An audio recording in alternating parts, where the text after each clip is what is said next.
Hi, I'm August again. In my first video, I said that to have a happy long-term relationship, we must first have a healthy self-esteem. How do we have a healthy self-esteem? First, we must know what a healthy self-esteem is not. It is not being proud and looking down on others. It is not arguing with people who look down on us.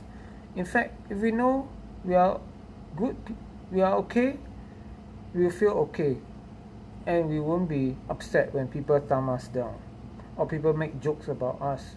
There's no need to fight back because, hey, we know we are okay.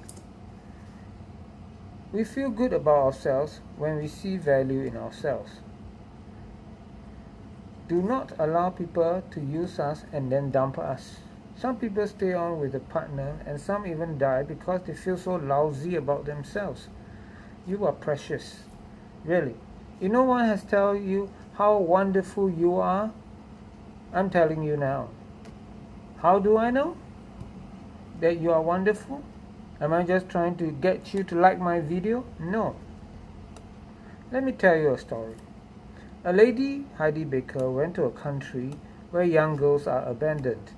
There was a one-legged prostitute who was willing even to sell her body for a 30-cent bottle of Coke.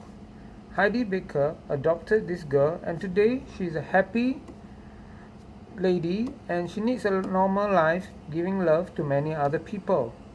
That girl was left to die in the street, yet she was rescued, cherished, and transformed. So if a person who was so abandoned, discarded, and used is precious, so are you. If your partner sees you valuing yourself, he or she is going to respect you, but it's going to take time. Your partner isn't going to change soon. If after many months the person still don't change, even though you start valuing yourself, maybe it's time to move on and find someone else.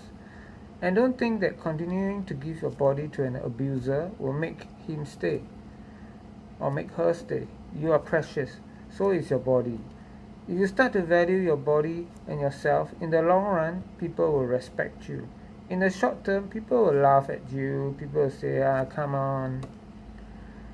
Don't try to be sort of holy. I don't care if you're a virgin or not a virgin. Important thing is we start anew. Treasure our body. People are going to remind you of your past, but start anew. It's hard in the beginning, but keep at it. In time to come, when you look back, you'll be glad you treasure your body and yourself. If you still feel lousy about yourself, start talking to God.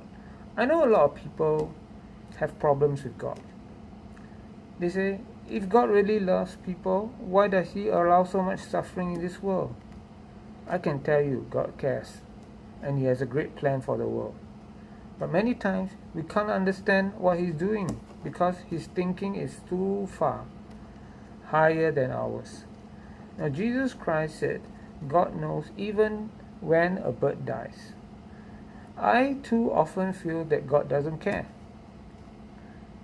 I prefer to spend my time in things that harm my mind, my body, and soul rather than to spend time knowing God because I feel that God doesn't really care. But after I have a number of illnesses, and many times I saw Him giving me strength when I have no strength, I start to realize that, hey, God loves me. I'm starting to believe again. He's training me to trust Him, to trust His character and His power before He completely heals me. I know He cares, because people don't really care that much. Even if they do, they are too weak or too ignorant to help us. Okay, sometimes God can use people to help us, but we cannot always depend on people. Let's throw a challenge at God. Tell Him to get you out of a mess you are in, but be sure to cooperate with Him. He will then use circumstances and speak into your heart to help you. I know of a drug dealer who did this. He was delivered out of drug addiction and is now a missionary. When we are at peace with God, we will know He cares for us and will feel treasured. Our self-esteem will improve and we will become ready for a long-term relationship.